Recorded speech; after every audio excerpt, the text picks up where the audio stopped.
கர்த்தருடைய பரிசுத்த நாமத்திற்கு ஸ்தோத்திரம். என் அன்பு தேவ பிள்ளைகளே, இன்றைய நாளுக்கான வேத வசனம் நீதிமொழிகள் 12ஆம் அதிகாரம் 1ஆம் வசனம். புத்திமதிகளை விரும்புகிறவன் அறிவை விரும்புகிறான், கடிந்து கொள்ளுதலை வெறுக்கிறவனோ மிருக குணமுள்ளவன். இந்த வசனத்தில் நமக்கு ஒரு முக்கியமான பாடத்தை கற்றுக் கொடுக்கிறது. அறிவுரையும் திருத்தங்களையும் ஏற்றுக்கொள்கிற மனிதன்தான் உண்மையான ஞானமுள்ள மனிதன் என்று இந்த வசனம் சொல்லுது.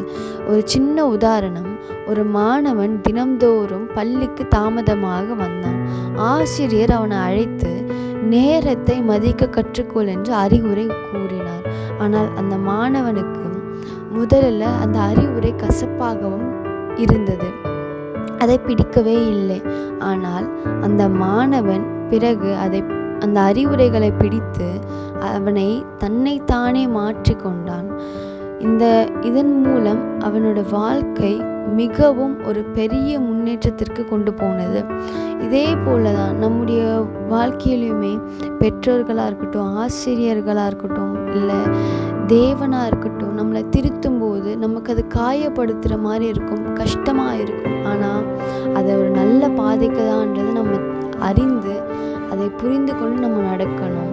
ஸோ சில நேரங்களில் கடிந்து கொள்ளுதலை வெறுக்காமல் தாழ்மையுடன் ஏற்றுக்கொண்டு ஞானத்தில் வளருவோம். அப்பொழுது நம்முடைய வாழ்க்கை ஆசீர்வாதமாக இருக்கும். கர்த்தர் உங்களையும் உங்கள் குடும்பங்களையும் ஆசீர்வதிப்பார்.